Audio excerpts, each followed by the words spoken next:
Ya, Assalamualaikum warahmatullahi wabarakatuh. Kembali lagi di video untuk perkuliahan Fisika Dasar 2 ya. Nah, setelah di video sebelumnya kita sudah membahas mengenai medan magnetik ya. Medan magnetik, bagaimana medan magnetik itu bisa ditimbulkan oleh arus yang bermuatan listrik ya. Kemudian kita juga telah membahas mengenai gaya magnetik ya. Gaya yang dialami oleh muatan atau kawat berarus ketika dia bergerak gitu ya. Ketika muatannya bergerak, memotong medan magnetik ya. Maka dia akan mengalami gaya listrik atau kita sebut dengan gaya Lorentz. Nah, di video kali ini kita akan membahas mengenai induksi elektromagnetik ya. Induksi elektromagnetik. Kalau di pertemuan sebelumnya kita sudah membahas bagaimana eh, arus ya, arus listrik itu bisa menghasilkan medan magnet ya. Kalau sekarang itu kebalikannya. Bagaimana kalau perubahan medan magnet itu menghasilkan arus listrik ya. Nah, arus yang dimaksud itu adalah arus induksi elektromagnetik. Baik, kita bahas sedikit dulu ya, mengulang materi yang sebelumnya mengenai gaya-gaya medan magnetik ya. Gaya-gaya medan magnetik ini adalah garis-garis gaya medan magnetik ini adalah garis-garis yang merepresentasikan besarnya medan magnetik pada suatu ruang gitu ya. Nah, kalau pada magnet garis-garis medan magnetik ini keluar dari magnet utara ya. Kemudian dia memasuki magnet selatan ya. Dia memiliki beberapa sifat-sifat ya, di mana diantaranya garis-garis medan magnetik ini dia tidak pernah berpotongan antara satu garis dengan garis yang lainnya. Kemudian dia keluar dari kutub utara masuk ke kutub selatan. Kemudian kerapatannya itu menunjukkan kuatnya medan magnet ya. Artinya ketika garis-garis medan magnetnya itu semakin rapat, itu medan magnet di ruangan tersebut atau di tempat tersebut itu artinya semakin kuat ya. Dan sebaliknya, kalau garis-garis medan magnetiknya itu semakin renggang, artinya medan magnetiknya itu semakin lemah gitu ya. Ibaratnya kalau kita punya sebuah magnet ya yang bentuknya seperti ini, magnet batang gitu ya. Kalau kita uh, tempelkan, katakanlah besi gitu ya, maka besi-besi tersebut itu akan menempel paling kuat itu adalah pada ujung-ujungnya ya, pada ujung-ujung dari magnet batang ini. Nah, kenapa pada ujung-ujungnya atau pada kutub-kutubnya? Nah, bisa kita lihat dari garis-garis medan magnetnya ya, pada kutub-kutub dari magnet batang ini, itu dia yang paling rapat garis-garisnya ya. Garis-garis medan magnetiknya itu paling rapat sehingga kuat medannya itu semakin kuat gitu. Medan magnetiknya itu semakin kuat gitu ya.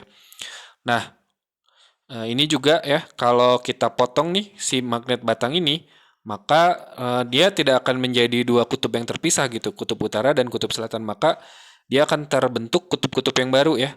Akan terjadi dua kutub utara dan dua kutub selatan. Seperti itu ya. Nah, itu kan yang kita pahami ya mengenai garis-garis medan magnetik.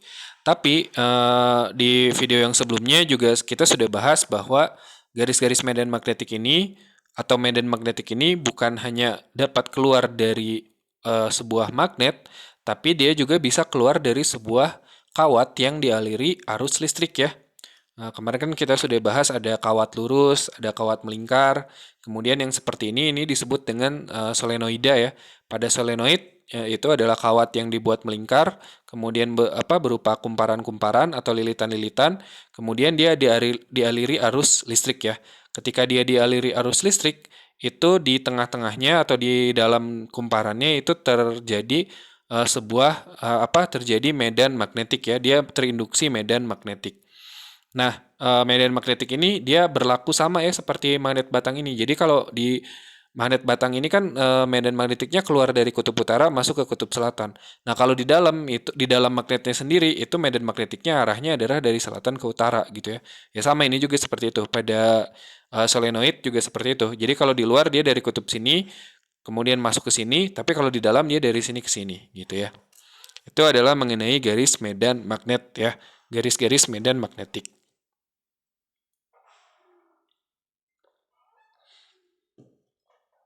Nah, berikutnya kita akan membahas mengenai flux magnetik ya.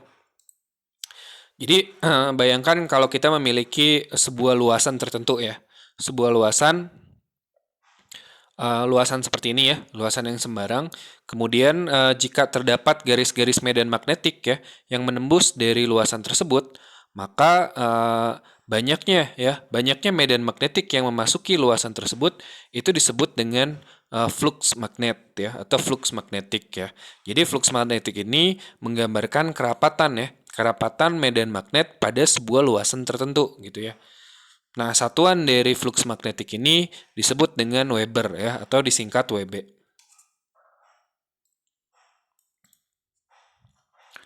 Nah, seperti halnya flux listrik ya, flux magnetik itu dapat dipahami sebagai banyaknya garis yang menembus suatu permukaan.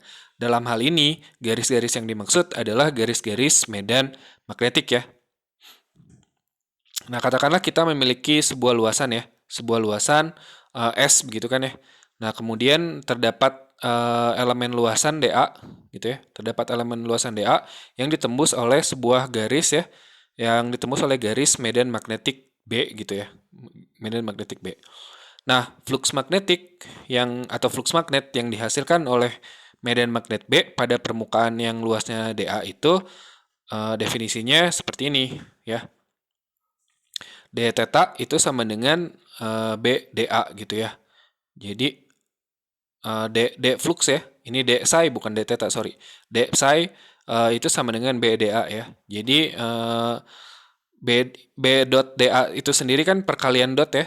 Jadi bisa kita kalau dalam bentuk skalar itu adalah jadinya seperti ini B dA cos theta, di mana theta itu adalah sudut yang dibentuk antara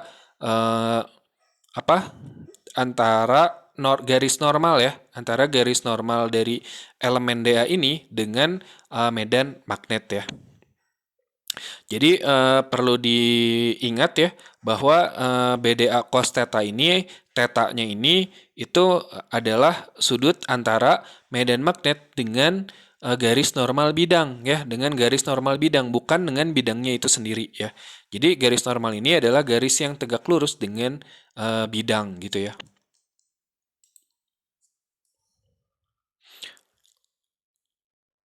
Nah, katakanlah kalau kita memiliki sebuah loop ya, sebuah loop atau kumparan gitu ya, sebuah kumparan berbentuk lingkaran seperti ini. Kemudian kumparan ini dimasuki oleh garis-garis medan magnet ya, dimasuki oleh garis-garis medan magnet.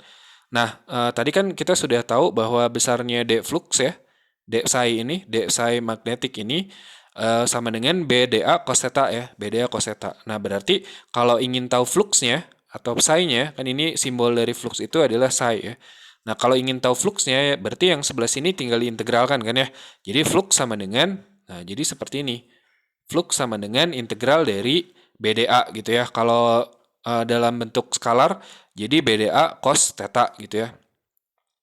Dengan theta yang dimaksud itu adalah sudut yang dibentuk antara, ingat ya, bukan antara bidang dengan medan, tapi antara medan dengan normal dari bidang ya. Dengan normal bidang itu adalah theta-nya ya. Maka kalau ini diintegralkan, integral BDA cos theta kan B sama cos theta, berarti kan tidak berubah ya, dia konstan. Berarti yang tinggal integralnya integral dA aja. Integral dA ya berarti A ya, berarti flux magnetik itu besarnya adalah BA cos theta ya, dimana psi itu adalah flux magnetik, yang mana satuannya adalah Weber tadi ya sudah dibahas. Kemudian B itu sendiri adalah besarnya medan magnet ya, satuannya adalah Tesla.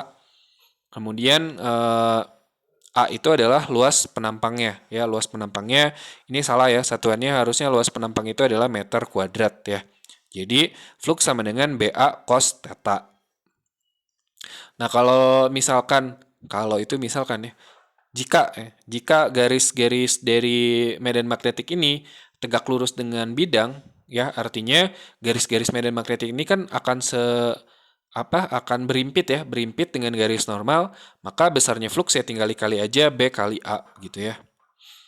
Nah, itu kalau kumparannya cuma terdiri dari sebuah kawat ya, sebuah kawat yang dibuat melingkar seperti ini, maka besarnya flux adalah BA cos theta.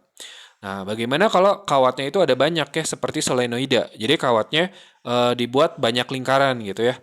Seperti pada solenoida seperti ini, kalau kawatnya ada banyak, nah kalau jumlah apa? Jumlah kumparannya, kalau jumlah kumparannya itu adalah n gitu ya. Katakanlah begitu. Kalau jumlah kumparannya adalah n, maka BA cos theta ini ya tinggal dikali ya. Tinggal dikali jika jumlah lilitannya itu adalah n, maka fluxnya itu tinggal dikali n. Jadi n BA cos theta, di mana n ini adalah jumlah lilitannya ya. Nah, artinya apa? Artinya ketika si kumparannya ini ada 2, maka fluxnya menjadi 2 kali lipat. Kalau kumparannya ada 3, berarti jadi 3 kali lipat dan seterusnya. Begitu ya. Nah, mari kita bahas satu contoh soal ya. Misalkan ada soal seperti ini ya. Carilah flux magnetik yang melalui sebuah solenoida yang panjangnya adalah 40 cm ya. Nanti berarti kita rubah ke meter menjadi 0,4 meter. Jari-jarinya 2,5 cm, berarti kita rubah juga dia ke meter, jadinya 2,5 kali 10 pangkat min 2 meter ya. Kemudian jumlah lilitannya 600, berarti N-nya sama dengan 600. Kemudian si solenoida ya. Si solenoidanya ini dialiri arus sebesar 7,5 ampere. Arus listrik ya, 7,5 ampere. Nah, kita disuruh untuk menentukan besarnya flux magnetiknya itu berapa gitu ya. Nah, medan magnetik dalam solenoida itu diberikan oleh ini ya, B sama dengan mu 0 N I ya. Ini sudah dibahas di video yang sebelumnya. Ini adalah besarnya medan magnetik yang ada di dalam solenoida ya. Medan magnetik yang ada di dalam solenoida. Kalau yang ada di ujung kan tinggal dibagi 2 ya, berarti setengahnya gitu. Dimana mu 0 ini besarnya 4V kali 10 pangkat min 7, sedangkan yang namanya N itu adalah jumlah lilitan per satuan panjang ya, dimana panjang yang dimaksud adalah panjang solenoidanya ya. Jadi kalau jumlah lilitannya adalah 600, sedangkan panjangnya adalah 40 cm, dirubah dulu ke meter, jadinya 0,4 meter, berarti N-nya itu adalah 600 per 0,4 gitu ya. Kemudian I-nya ini adalah arus. Jadi kita masukkan jadi seperti ini. Ya, 4V kali 10 pangkat min 7. N-nya itu adalah jumlah lilitan per satuan panjang. Jadinya 600 lilitan per 0,4 ya. Dikali dengan I. Di mana I-nya itu adalah arus, yaitu 7,5. Ini kalau dikalikan semua, itu jadinya adalah B sama dengan 1,41 kali 10 pangkat min 2. Ini maksudnya pangkat ya. Ini bukan 10 kurang 2, tapi 10 pangkat min 2 Tesla. Yaitu adalah besarnya medan magnetik ya. Besarnya medan magnetik yang memasuki atau yang ada di tengah-tengah dari solenoida ini. Nah, sedangkan yang ditanya adalah fluxnya ya. Fluxnya berarti kan selain medan kita juga harus tahu luas dari kumparannya ini berapa gitu ya. Ternyata diketahui bahwa kumparannya ini berjari-jari 2,5 cm ya. Atau 0,025 meter. Nah, berarti luas dari kumparannya, kita asumsikan kumparannya ini adalah sebuah lingkaran ya, lingkaran sempurna gitu. Berarti luasnya itu kan 4 VR kuadrat ya. VR kuadrat ya, luasnya itu adalah VR kuadrat. Ini maksudnya adalah pangkat 2 ya, kuadrat gitu. Jadi 3,14 kali 0,025 kuadrat. Dapatlah kita angka luasnya itu adalah 1,97 kali 10 pangkat min 3. 1,97 kali 10 pangkat min 3 itu adalah luasnya. Nah, berarti sekarang fluxnya ya. Fluxnya. Nah, sekarang karena antara kan luasnya kita perbesar dulu. Nah, luasnya kan begini ya. Luasnya dia vertikal begini. Nah, artinya normal dari luasan ini atau garis normalnya itu adalah tegak lurus ya. Tegak lurus dengan luasan itu kan, dengan si kumparan itu. Artinya arahnya ke situ, horizontal gitu. Nah, arah horizontal ini ternyata berimpit dengan arah medan magnetik di dalamnya ini. Sama kan horizontal juga. Artinya sudut yang dibentuk antara keduanya itu 0 ya. Nah, kalau sudutnya 0 ya udah, kan cos 0 itu sama dengan 1 ya. Karena cos 0 itu 1, ya udah nggak usah ditulis lagi cos tetanya. Jadi NBA aja. Jadi flux sama dengan NBA, di mana N-nya itu adalah jumlah lilitan 600, B-nya itu tadi kita sudah hitung 1,41 kali 10 pangkat min 2, sedangkan luasnya tadi kita sudah hitung juga 1,97 kali 10 pangkat min 3. Sehingga kita dapat angkanya fluxnya itu adalah 1,66 kali 10 pangkat min 2 Weber.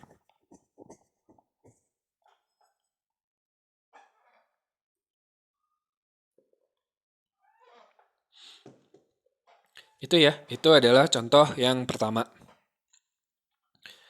Berikutnya kita coba satu contoh lagi ya. Satu contoh lagi mengenai perhitungan flux supaya dapat lebih dipahami ya. Nah, jadi kita memiliki sebuah silinder ya. Kita memiliki sebuah silinder di mana silinder itu kan memiliki alas atau atas atau atap gitu ya, berupa lingkaran ya, berupa lingkaran. Nah, jika medan magnet yang mengenai bidang ialah 50 Tesla ya, kita asumsikan medan magnetnya ini seragam 50 Tesla, kemudian jari-jari silinder adalah 1,4 meter, tentukan berapa flux yang melalui bidang tersebut ya. Bidang yang dimaksud adalah ininya ya, yang bagian atasnya ini ya. Jadi kita masukkan flux itu sama dengan BA cos theta ya.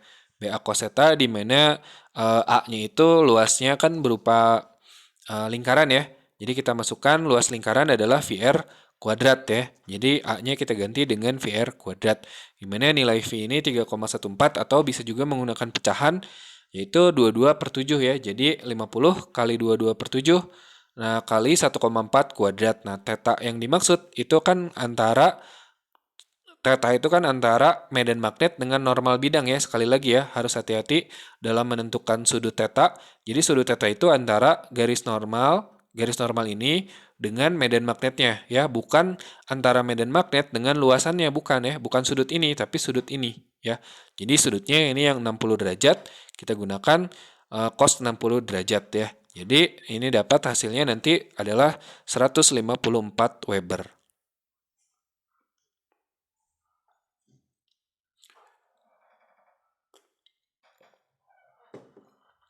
Ya, seperti itu adalah perhitungan untuk menghitung flux magnetik ya. Flux magnetik. Nah, berikutnya kita akan membahas mengenai hukum induksi Faraday ya.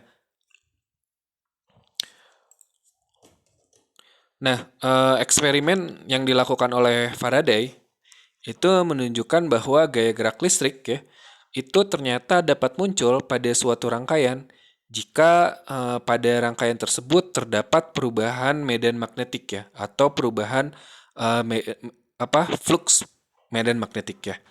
Jadi kalau kita lihat nih ya, nah di sini kita memiliki sebuah kumparan ya, kita memiliki sebuah kumparan kawat begitu, kemudian dia dihubungkan dengan sebuah galvanometer ya.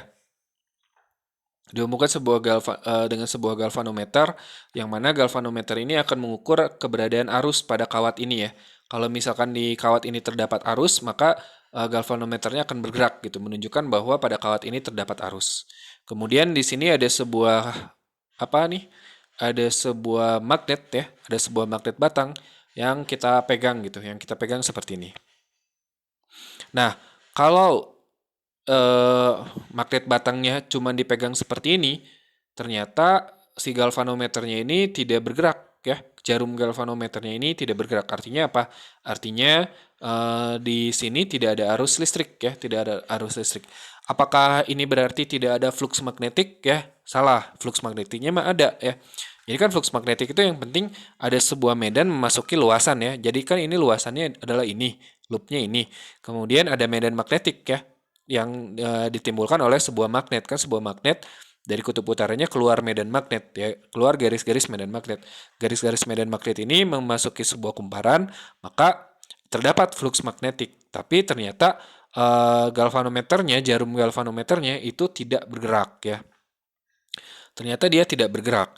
Nah, kemudian ketika kita gerakan si magnetnya ini ke dalam, ya, ketika kita gerakan magnetnya ke dalam, ternyata jarum dari galvanometernya ini bergerak. ya.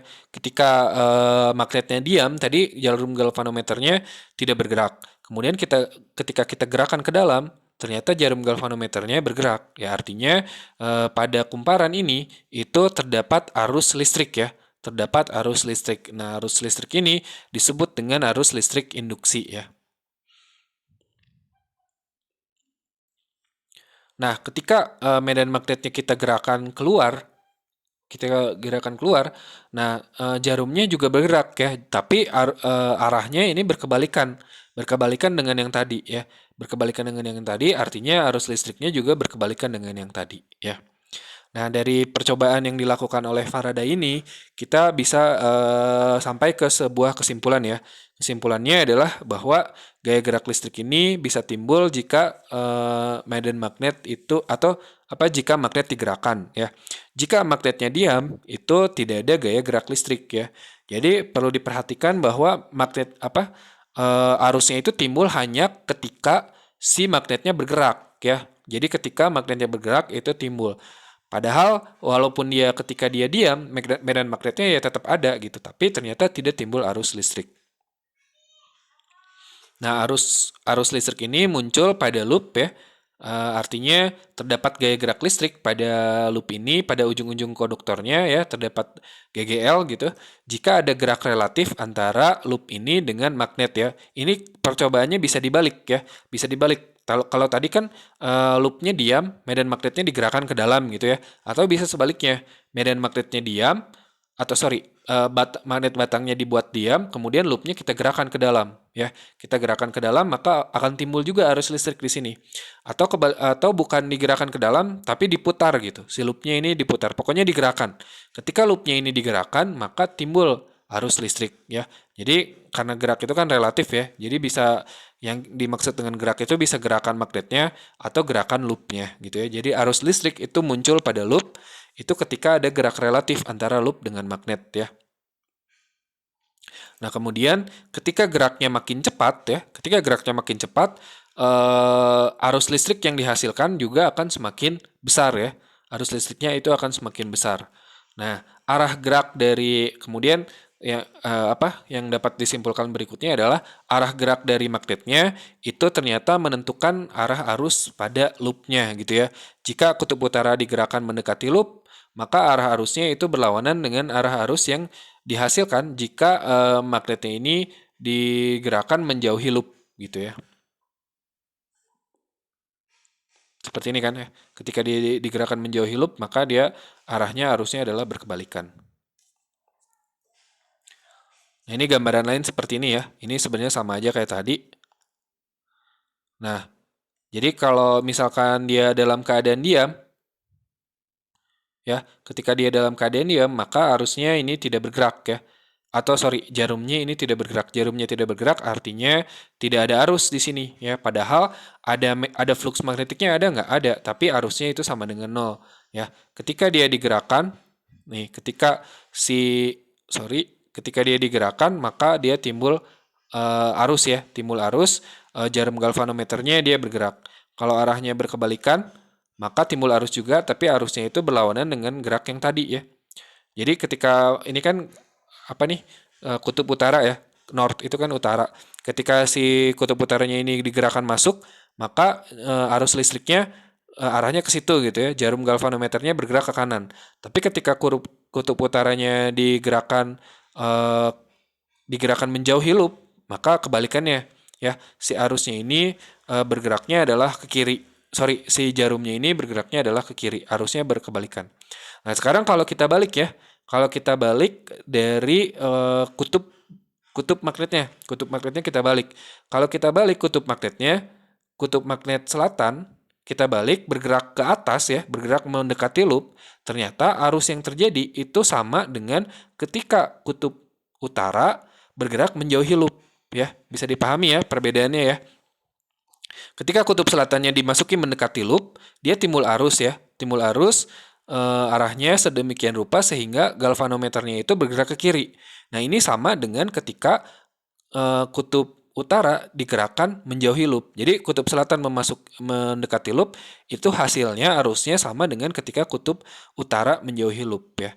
Nah, ketika kutub selatan digerakkan menjauhi loop, ketika dia digerakkan menjauhi loop, maka akan timbul arus sedemikian rupa sehingga sama dengan ketika kutub utara digerakkan mendekati loop. Ya, ketika kutub selatan digerakkan menjauhi loop, jarum galvanometernya ini ternyata bergerak ke kanan. Nah, ini sama ketika kutub utara digerakkan mendekati loop, jarum galvanometernya sama-sama bergerak ke kanan. Kalau diam, kalau tidak bergerak ya berarti tidak ada arus ya. Jarum galvanometernya nanti di tengah-tengah begini. Nah, ini sebenarnya adalah prinsip dari bagaimana kita menghasilkan listrik ya. Yang kalau kamu tahu kan penghasil listrik itu kan ada beberapa ya. Bisa bertenaga air, bisa bertenaga angin, kecuali cahaya ya, itu beda lagi. Nah, kalau untuk yang angin, air itu kan semuanya itu adalah prinsipnya adalah merubah energi gerak menjadi energi listrik kan ya. Nah, energi gerak menjadi energi listrik ini sebenarnya menggunakan prinsip dari hukum induksi dari Faraday ini ya kan. Kita menggerakkan sesuatu ya, lebih tepatnya kita menggerakkan magnet ke dalam sebuah loop sehingga timbul listrik kan intinya begitu ya. Listrik yang kita gunakan sehari-hari itu datangnya dari seperti itu gitu. Kalau kamu kunjungi PLTU gitu ya, tenaga uap gitu, itu juga sama kan. Dia ada air dipanaskan sehingga timbul uap, uapnya menggerakkan sebuah turbin gitu ya. Nah, turbin ini dipasangi magnet ya, sehingga medan magnetnya berubah-ubah. Medan magnetnya berubah-ubah, timbullah yang namanya listrik ya yang kita gunakan. Atau PLTA gitu juga sama ya. PLTA kan dia pada air terjun katakanlah begitu ya. Atau PLTU gitu, apa udara gitu. Itu juga sama. Nah, sebuah prinsip dari generator itu kan seperti ini ya. Prinsipnya dia seperti ini. Ini model ya, model dari sebuah generator sederhana ya.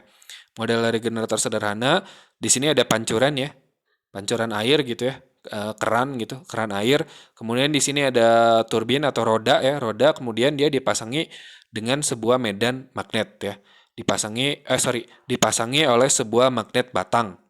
Nah, magnet batang ini kemudian dia didekatkan dengan sebuah koil atau kumparan. Ya, kumparan ini dipasangkan dengan sebuah lampu. Ya, lampu ini fungsinya cuma mau menunjukkan adanya listrik atau enggak gitu aja. Jadi kalau lampunya nyala ya berarti ada listrik pada kumparannya begitu ya. Kemudian di sini ada kompas. Kompas ini berfungsi untuk menunjukkan apakah medan magnet yang ditimbulkan oleh magnet batang ini tetap atau berubah gitu ya. Nah, dalam keadaan seperti ini, kalau ditanya ada flux magnetnya enggak gitu ya. Jawabannya adalah ada ya. Jadi flux magnetnya ini sebenarnya ada.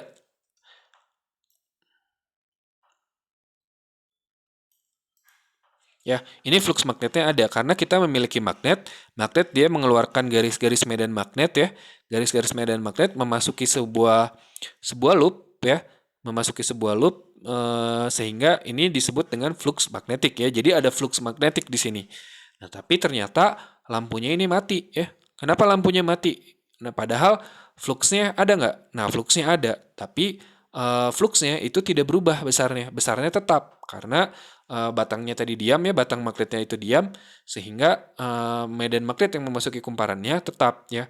Nah, kalau tetap berarti tidak ada GGL induksi atau tidak ada gaya gerak listrik induksi gitu, sehingga lampunya itu diam. Lampunya itu mati gitu ya.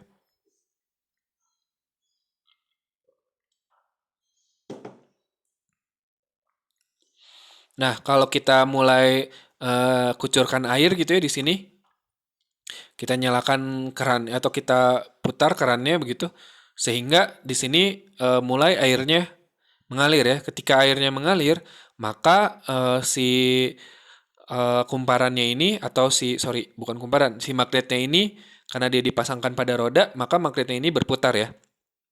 Ketika magnetnya berputar, nah tentu saja medan magnetnya juga ikut berputar kan ya.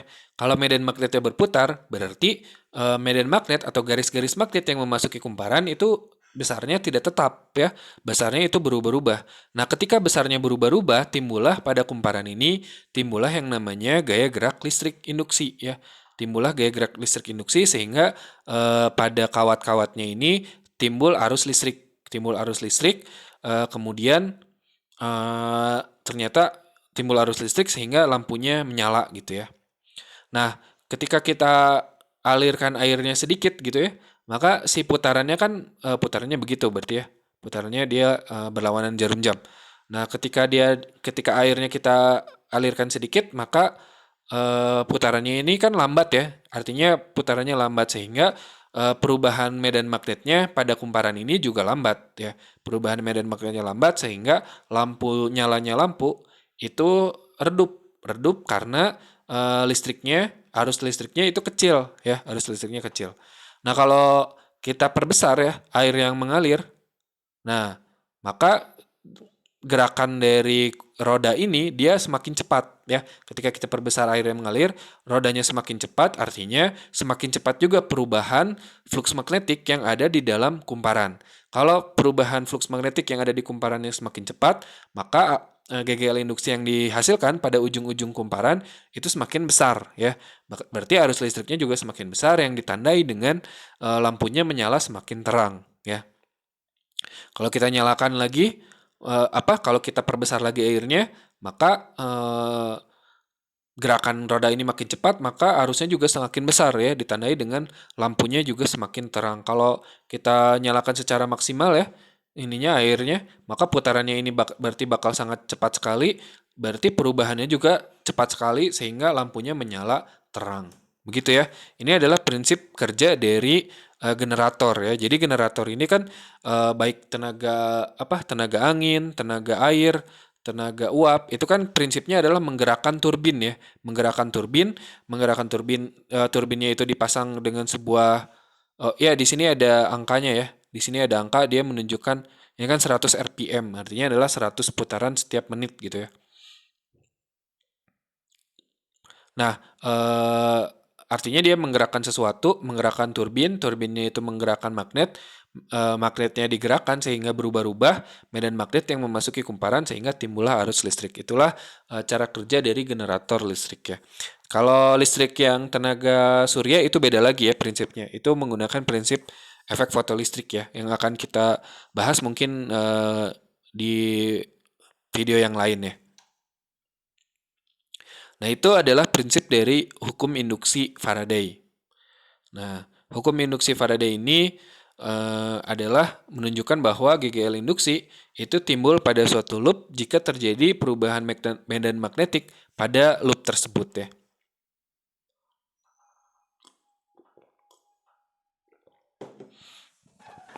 Nah, hal tersebut dipahami sebagai perubahan flux magnetik ya pada permukaan yang dibentuk oleh loop ya. Nah, jadi GGL induksi ya, satuannya itu volt, kan sama aja dengan tegangan ya. Yang timbul dari peristiwa induksi itu sebanding dengan perubahan flux magnetiknya. Jadi ketika perubahan fluxnya semakin cepat ya, seperti tadi kan sudah ditunjukkan ya. Ketika perubahannya itu semakin cepat, maka GGL induksi atau gaya gerak listrik induksinya juga semakin besar ya. Besarnya ini seperti ini. Jadi GGL induksi itu sama dengan min d flux dt ya. D flux dt itu artinya kan perubahan flux terhadap waktu ya. Jadi variabel yang dimaksud adalah variabel waktu. Jadi ketika dia berubah terhadap waktu, maka timbul gaya gerak listrik induksi ya. Yang mana gaya gerak listrik induksi ini satuannya adalah volt ya, satuannya adalah volt. Nah, tapi di sini timbul tanda min ya. Apa nih arti dari tanda min ini nanti akan dijelaskan ya. Nanti akan dijelaskan pada hukum Lenz. Sebenarnya tadi juga sudah ditunjukkan bedanya ketika kita menggunakan kutub utara ya. Ketika kita menggerakkan magnet yang digerakkan adalah kutub utara atau kutub selatan itu kan nanti arus yang dihasilkan berbeda ya. Nah, itu sebenarnya nanti berkaitan dengan tanda min di sini. Nah, karena flux itu sendiri tadi di awal sudah kita definisikan ya sebagai banyaknya medan magnet atau banyaknya garis-garis medan magnet yang memasuki sebuah luasan gitu ya, yang mana besarnya itu sama dengan BA cos theta, di mana B itu adalah besar medan magnetnya, sedangkan A itu adalah luasannya, sedangkan theta itu kan sudut yang dibentuk antara medan magnet dengan garis normal dari bidangnya gitu ya. Jadi GGL induksi ini bergantung pada dBA cos theta dt. Nah, jadi gaya gerak listrik itu atau perubahan flux itu bisa ditimbulkan karena perubahan B, perubahan medan, seperti tadi kan ketika kita gerakan ketika kita gerakan magnetnya, maka medannya kan berubah ya, B-nya berubah. Nah, B-nya berubah, maka fluksnya berubah. Fluksnya berubah, timbul GGL listrik gitu ya, GGL induksi ya. Atau bisa juga kita rubah luasnya ya, luas kumparannya berubah, timbul juga arus listrik tuh. Ketika luas kumparannya kita kecilkan atau kita besarkan gitu ya, maka timbul arus listrik. Karena ketika luas berubah, maka flux juga berubah.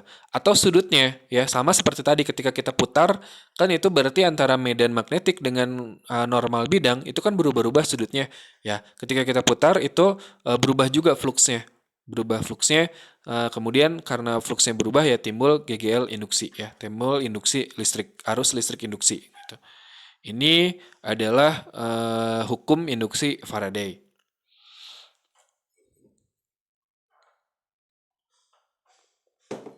Nah, gaya gerak listrik itu sendiri kan dia sama dengan tegangan ya, atau sama dengan beda potensial, satuannya sama-sama volt. Nah, itu kan artinya beda potensial itu kan artinya adalah kerja ya, kerja yang dilakukan per satuan muatan ya, per satuan muatan. Nah, berarti harus ada gaya yang dikerjakan pada muatan-muatan tersebut kan ya. Eh, kan kerja itu kan kerja itu melalui sebuah gaya kan ya. Nah, gaya persatuan muatan itu kembali lagi ke definisi medan listrik ya. Yang namanya medan listrik itu adalah gaya listrik per satuan muatan listrik gitu kan ya. E sama dengan F per Q0 gitu kan ya. Waktu belajar medan listrik atau listrik statis kan dikatakan seperti itu ya. Nah, gaya persatuan muatan itu adalah medan listrik yang dalam hal ini itu medan listriknya adalah diinduksi oleh flux yang berubah tadi ya. Nah, integral tertutup medan listrik di sekeliling rangkaian tertutup itu sama dengan kerja yang dilakukan per satuan muatan. Jadi, GGL itu bisa kita hitung sebagai integral tertutup E ya terhadap lintasannya DL gitu ya. Atau terhadap komponen ya, elemen dari lintasan integral tertutup dari EDL. Nah, kalau kita gabung ya, bahwa pengertian dari GGL itu adalah integral EDL, dan tadi kita sudah tahu dari hukum induksi Faraday bahwa GGL itu adalah d flux dt ya, perubahan flux per dt. Jadi kita gabung persamaannya jadi seperti ini ya. Jadi integral EDL itu sama dengan min d flux dt atau dBA cos theta dt. Jadi ini ya persamaannya.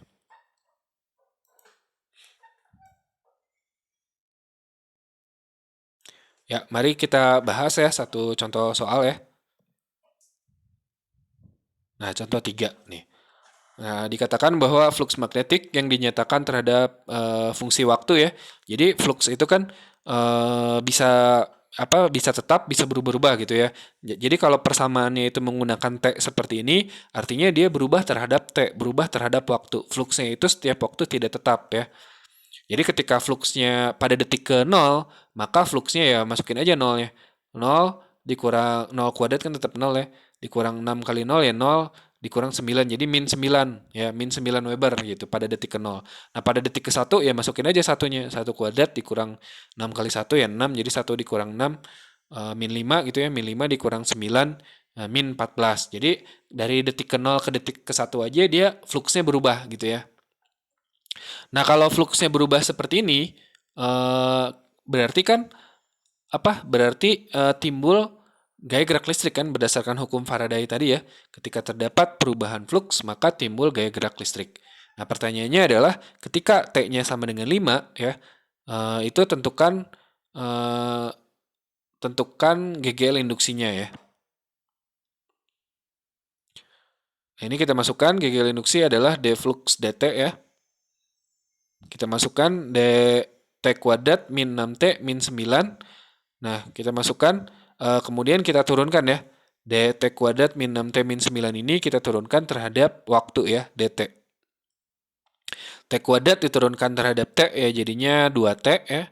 Min 6T diturunkan terhadap T jadinya 6. Ya min 6 gitu. Min 9 karena nggak ada T-nya diturunkan terhadap T jadinya habis ya, 0. Jadi T kuadrat dikurang 6T dikurang 9 ketika diturunkan terhadap T ya. Itu jadinya adalah 2T min 6 ya. T kuadrat jadi 2T, 6T jadi 6 aja. 9 habis, jadi 2T min 6. Nah, sekarang kita tinggal masukkan aja nilainya. Itu adalah pada detik kelima ya. Jadi kita masukkan 2 kali 5 dikurang 6. 2 kali 5 min 10 ya. Min 10 dikurang 6. Oh, ini sorry ya. Ini harusnya dikurungi lagi. Oh ya, ini udah dikurungi lagi. Ini nggak min ya. 2T-nya kan di dalam kurung. Jadi 2 kali 5, 10. 10 dikurang 6 ya 4. 4 di luarnya ada min. Jadi min 4 volt. Jadi pada detik kelima, itu GGL induksinya adalah 6 volt. Min 4 volt.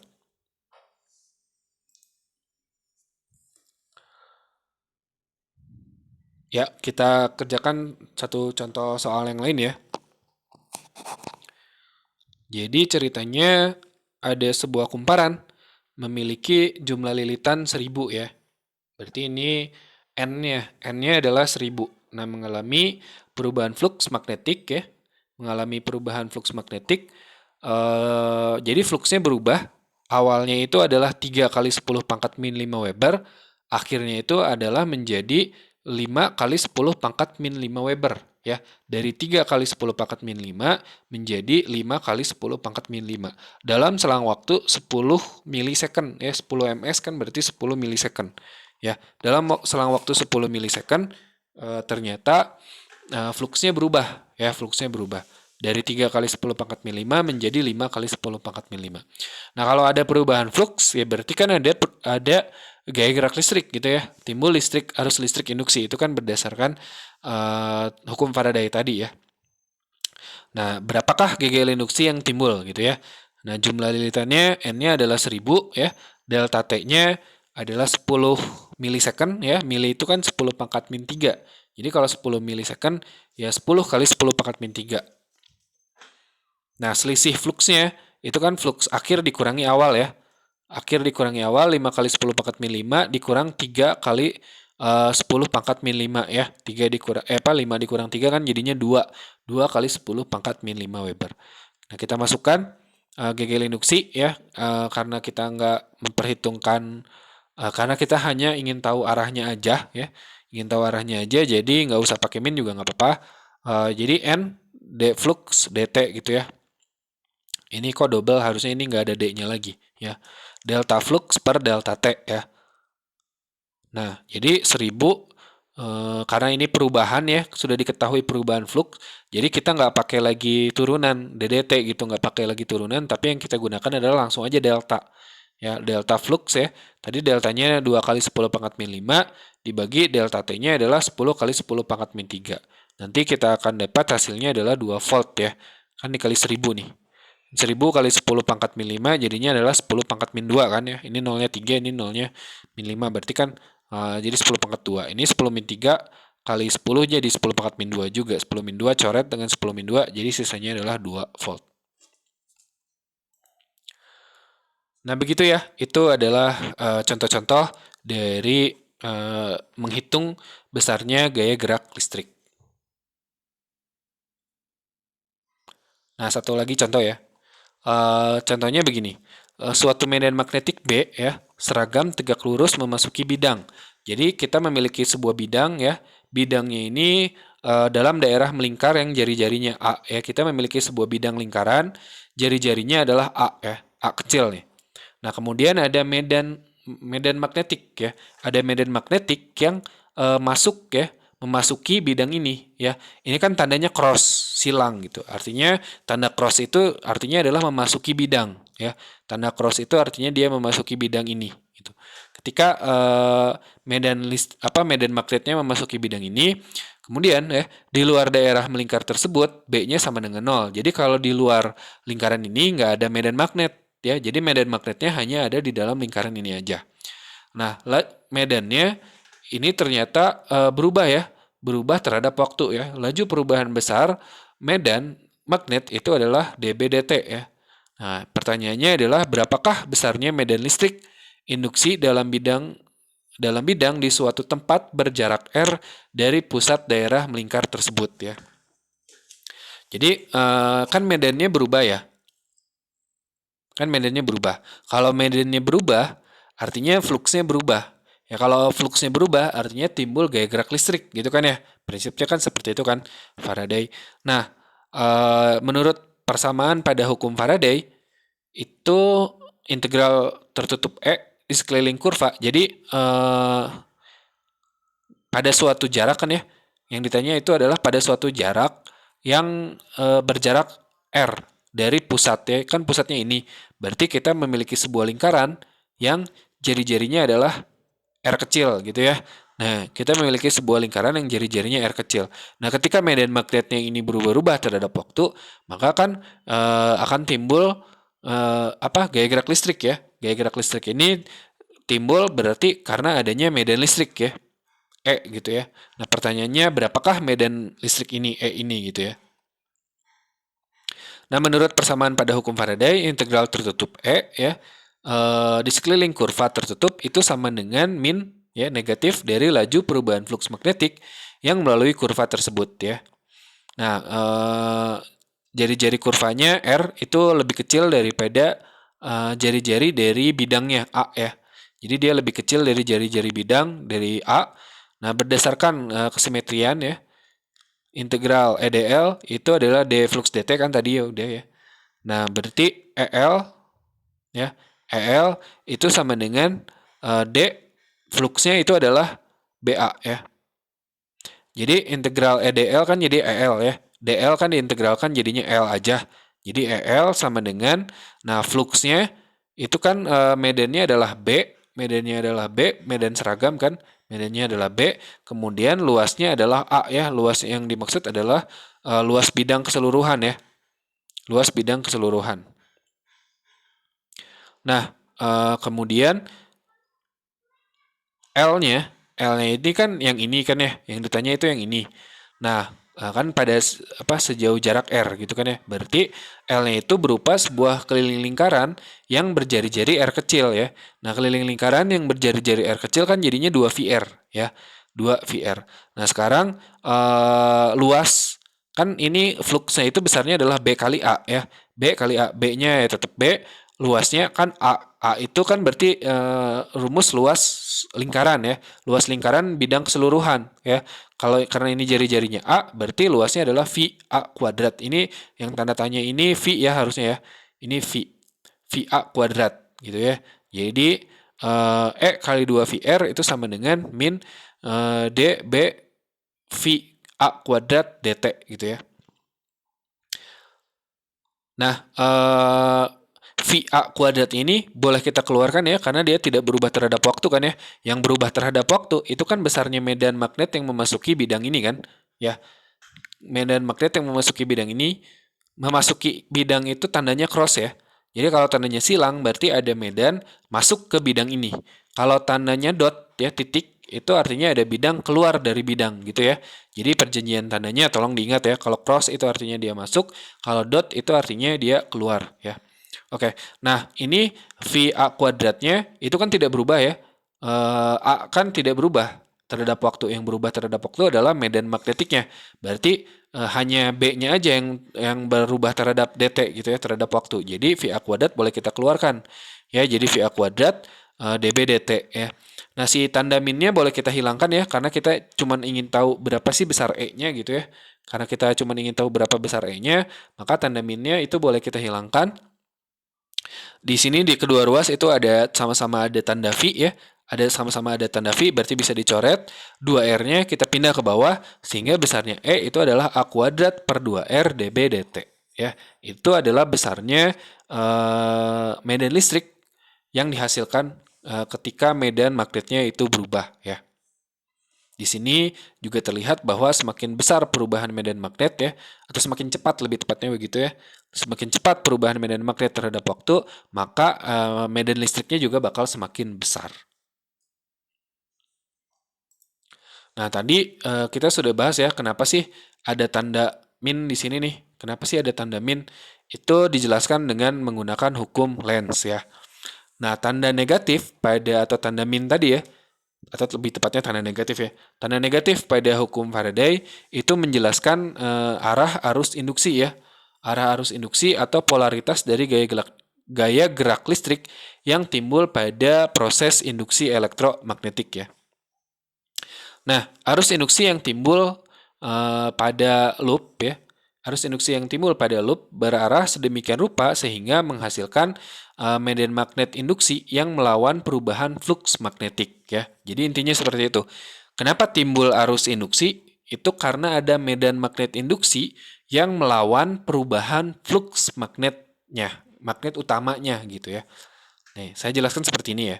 Jadi kalau kita memiliki sebuah magnet ya, kalau kita memiliki sebuah magnet, maka pada ini magnet utara ya. Artinya dari magnet ini keluar garis-garis medan magnet ya. Dari magnet ini keluar garis-garis medan magnet. Garis-garis medan magnet ini memasuki sebuah kumparan atau sebuah kawat gitu, kawat yang melingkar gitu ya. Nah, ketika ada garis-garis medan magnet memasuki sebuah kumparan, berarti kan ada flux ya, ada flux magnetik ya pada kumparan tersebut ya. Kita katakan ada flux magnetik pada kumparan. Nah, ketika kita gerakkan medan magnetnya ini ke dalam kumparan,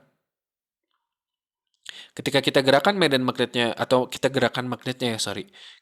Ketika kita gerakan magnetnya ke dalam kumparan, maka flux magnetik yang memasuki kumparan ini jumlahnya berubah ya. Kalau kita visualisasikan dengan garis-garis ini ya, kalau tadinya ada 4 garis yang memasuki sebuah kumparan, ketika kita gerakan si magnetnya ke dalam, maka kan ke semua garis ini memasuki kumparan. Jadinya tadinya 1, 2, 3, 4 menjadi 6 ya. 1, 2, 3, 4, 5, 6 ya kan ditambah 2 ini yang luar ini. Ketika kita gerakan magnetnya ke dalam, maka flux magnetiknya bertambah besar. Ya, bertambah besar karena medan magnetiknya yang tadinya cuma masuk garisnya 4 menjadi garisnya 6 yang masuk ke dalam kumparan ini. Nah, kumparan itu memiliki sebuah sifat ya. Ini nanti berhubungan dengan konservasi energi sebenarnya. Nah, si kumparan ini memiliki sifat untuk mempertahankan jumlah flux yang ada di dalamnya ya. Jadi, ketika ada flux magnetik yang dipaksakan atau dimasukkan ke dalam kumparan ini melawan ya. Kumparan ini melawan dengan medan magnetik lain yang arahnya berlawanan dengan perubahan medan magnetik ya. Katakanlah kita menggunakan visualisasi ini ya. Jadi tadinya 4 menjadi 6 ya. Berarti ada perubahan. Ada perubahan yang arahnya memasuki si kumparan ini, delta B gitu ya. Delta B ini sebesar 2 gitu ya. Katakanlah 2 gitu. Nah, berarti si kumparan ini akan kan dia tadinya 4 bertambah 2 jadi 6. Nah, dia itu ingin melawan. Ingin tetap 4 kan begitu ya, ingin tetap 4. Jadinya dia melawan dengan menghasilkan medan magnet yang arahnya berlawanan dengan perubahan medan magnet awalnya. Kalau perubahannya itu adalah 2, berarti dia memberikan medan induksi yang besarnya 2 juga, tapi arahnya berlawanan. Ya, berlawanan dengan perubahannya ya. Harus diingat ya, medan magnet induksi itu berlawanan dengan perubahan ya, bukan berlawanan dengan arah garisnya. Tapi dengan perubahan. Kalau perubahannya ke sini 2, berarti dia melawan ke sana, besarnya sama-sama 2, tapi arahnya ke sana gitu ya. Nah, karena dia ada medan magnet induksi ya pada kumparan ini, maka dengan menggunakan kaidah tangan kanan, maka pada kumparannya ini terdapat arus listrik induksi gitu ya. Jadi di situ ya dapat kita pahami bahwa kenapa timbul arus listrik ketika kita gerakan magnetnya ke dalam, itu karena kumparan memiliki sifat untuk mempertahankan jumlah flux yang masuk ke dalamnya gitu ya. Kalau tadinya 4, dia digerakkan sehingga menjadi 6, ya berarti kan ada perubahan 2. Berarti dia melawan 2 gitu ya, melawan 2 dengan menghasilkan medan induksi yang berlawanan dengan perubahan. Medan induksi yang berlawanan dengan perubahan. Nah, ketika dia menghasilkan medan induksi, ya berarti di kawatnya itu terjadi arus induksi gitu ya. Dengan sendirinya dia terjadi arus induksi. Sehingga terjadi arus listrik. Nah, sekarang kebalikannya nih. Kebalikannya, gimana kalau si medan magnetnya ini kita tarik ya. Misalkan nih, tadinya 4, kita tarik ke sana sehingga berkurang kan ya. Kalau kita tarik, ya kan makin jauh dari magnet, artinya garis-garis medan magnet juga bakal semakin jarang ya, bakal semakin renggang gitu. Artinya medan magnetnya semakin lemah. Nah, ketika kita tarik dia ke sana, gambarnya jadi seperti ini nih. Nah, gambarnya jadi seperti ini. Ketika kita tarik dia ke sana, ya maaf, ketika kita tarik dia ke sana, maka jumlah garis-garis medan magnet yang memasuki kumparan ini jadi makin sedikit. Ya, kalau tadi kan makin banyak ketika dideketin. Ketika kita tarik, dia makin sedikit. Nah, ketika makin sedikit berarti kan ada perubahan medan magnet. Ada perubahan medan magnet arahnya ke sana gitu ya. Delta B. Nah, ingat ya, yang namanya kumparan dia memiliki sifat untuk mempertahankan flux magnetik yang dimilikinya gitu kan ya. Jadi ketika dia dikurangi, flux magnetiknya dikurangi, maka dia menghasilkan sendiri medan magnet induksi yang arahnya berlawanan dengan pengurangannya itu tadi. Kalau pengurangannya itu tadi ke sana, berarti dia menghasilkan sendiri yang arahnya ke sana, ya. Menghasilkan medan magnet induksi arahnya ke sana, itu pasti disertai dengan arus listrik induksi yang arahnya ke sini, gitu ya. Yang arahnya searah dengan jarum jam kalau di gambar ini, ya. Sesuai dengan kaidah tangan kanan aja pokoknya. Ya, seperti itu. Jadi ketika kawat magnet ya. Ketika magnetnya digerakkan ke sana, arah arus yang dihasilkan itu berkebalikan dengan ketika magnetnya diarahkan ke sana ya. Ke kanan gitu. Ketika magnetnya ke kanan itu beda dengan ketika magnetnya ke kiri. Arah arus induksi yang dihasilkan itu beda. Itulah kenapa ketika dia dihubungkan dengan galvanometer si kumparannya, jarum galvanometernya itu juga berubah ya. Ketika si magnetnya mendekat atau ketika magnetnya menjauh, jarum galvanometernya juga bergeraknya beda arah gitu ya. Nah, tapi ketika magnetnya diam, maka fluksnya yang ada di dalam kumparan ini tetap. Kalau fluksnya tetap, ya berarti tidak terjadi itu yang namanya arus induksi ya. Seperti itu ya. Itulah kenapa tandanya min ya. Karena dia tanda negatif itu menunjukkan bahwa dia melawan menunjukkan bahwa medan induksi itu melawan perubahan medan utama ya. Ketika medan utama terdapat perubahan, maka dia menghasilkan medan induksi yang arahnya berlawanan. Medan induksi berlawanan ini menghasilkan arus induksi ya. Nah, arah arus induksinya itu menggunakan kaidah tangan kanan ya, seperti ini ya. Nah, ini seperti ini ketika kita ada sebuah kumparan, kemudian kita gerakkan. Nih, ini mungkin waktu SMP atau SMA kamu pernah percobaan seperti ini ya. Percobaan menghasilkan arus listrik dengan menggerakkan medan magnet ya.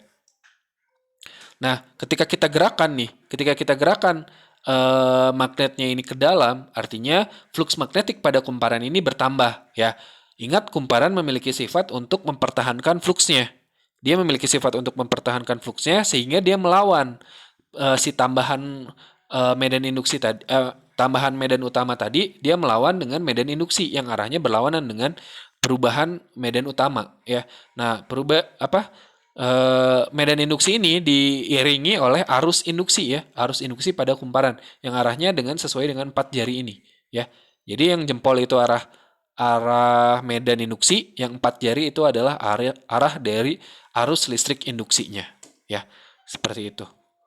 Nah, sebenarnya itu juga ya prinsip dari gaya gerak listrik ini juga kalau kamu tahu sepeda yang menggunakan lampu ya, tapi sepedanya itu lampunya itu hanya menyala ketika sepedanya digoes ya. Ketika sepedanya digoes baru lampunya menyala. Nah, itu juga sama, itu prinsipnya juga hukum Faraday. Ketika sepedanya digoes itu bahasa Jerman ya, bahasa Indonesianya dikayuh. Ketika dia dikayuh, maka timbul perubahan medan magnet, timbul perubahan medan magnet menghasilkan medan magnet induksi yang arahnya berlawanan dengan perubahan medan magnet utama. Medan magnet induksi ini diiringi oleh arus listrik induksi sehingga timbul listrik dan lampunya menyala begitu ya. Ya, seperti itu pembahasan untuk hukum Faraday ini. Semoga dapat dipahami ya. Silakan tugasnya dikerjakan. Assalamualaikum warahmatullahi wabarakatuh.